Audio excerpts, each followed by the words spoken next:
محترم جناب محمد پٹیل صاحب بلیک برن UK، السلام علیکم۔ ہم آپ کے ممنون ہیں کہ آپ نے ہماری ویب سائٹ اہل سنت.net پر یاد فرمایا۔ یاد فرمانے کا شکریہ۔ سوال آپ کا موصول ہوا، جواب حاضر۔ آپ نے پوچھا کہ وہابی کیوں یہ عقیدہ رکھتے ہیں کہ حضور صلی اللہ علیہ وسلم حاضر ناظر نہیں ہیں؟ یہ تو آپ کو وہابی بتائیں گے کہ ان سے پوچھیے جو وہ اعتراض کریں، پھر اعتراض کا جواب ہم سے لیجیے۔ عموماً جو وہابی گفتگو کرتے ہیں، جو کتاب میں لکھتے ہیں، ان کے مولوی بیان کرتے ہیں، ان کا کہنا یہ کہ اللہ تبارک و تعالی حاضر ناظر ہے اور نبی کریم صلی اللہ علیہ وسلم حاضر ناظر نہیں، اور جو عقیدہ رکھے اسے کفر سمجھتے ہیں۔ حقیقت یہ ہے کہ وہابیوں نے ہمارے عقیدے کو سمجھنے کی کوشش نہیں کی اور ہم پر کفر کا فتویٰ ڈال دیا۔ اب غور فرمائیے کہ اللہ تبارک و تعالیٰ کو حاضر ناظر جاننا یہی سب سے بڑی غلطی۔ اللہ تبارک و تعالیٰ کو حاضر ناظر کہنا جائز ہی نہیں۔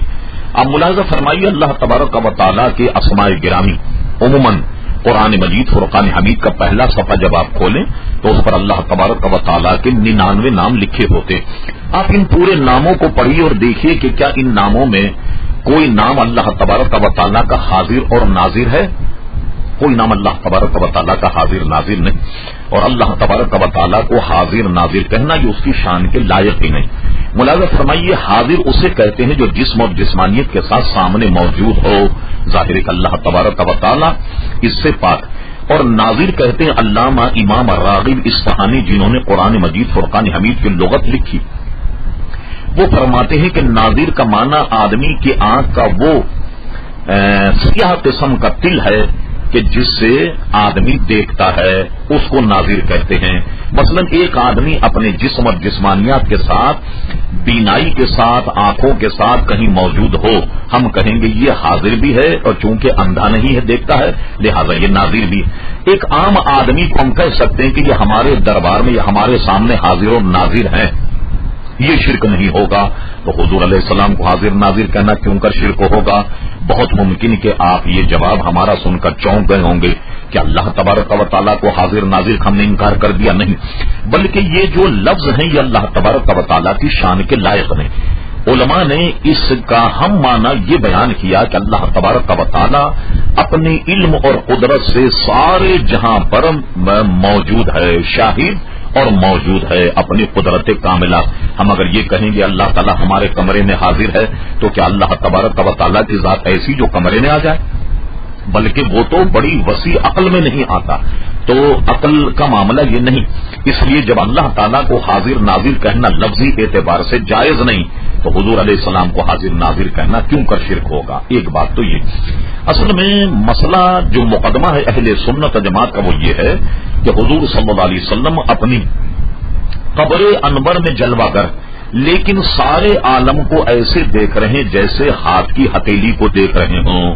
کیا مطلب ہوا کہ حضور کو اتنا علم ہے کہ وہ باوجود اپنے قبر انور میں ہوتے ہوئے اور تمام دنیا کا مشاہدہ ایسے فرما رہے ہیں جیسی ہاتھ کی ہتھیلی کو دیکھ رہے ہیں۔ یہ ہے ہمارے نزدیک حاضر ناظر کا معنی۔ یعنی عنوان کے اعتبار سے یہ تو کہا جاتا ہے کہ علم غیب اور حاضر ناظر، لیکن اہل سنت کے نزدیک علم غیب اور حاضر ناظر کا معاملہ ایک ہی ہے۔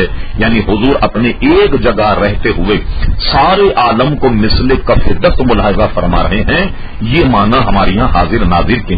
وہاں بھی یہ سمجھے کہ ہم حضور کو حاضر ناظر ایسے کہتے ہیں جیسے ہمارے اس حجرے میں بھی حضور بیٹھے ہوئے، محراب میں بھی ہیں، صف میں بھی موجود ہیں، ہر ایک کے گھر میں بھی موجود ہیں۔ یہ اہل سنت کا تو یہ عقیدہ ہی نہیں۔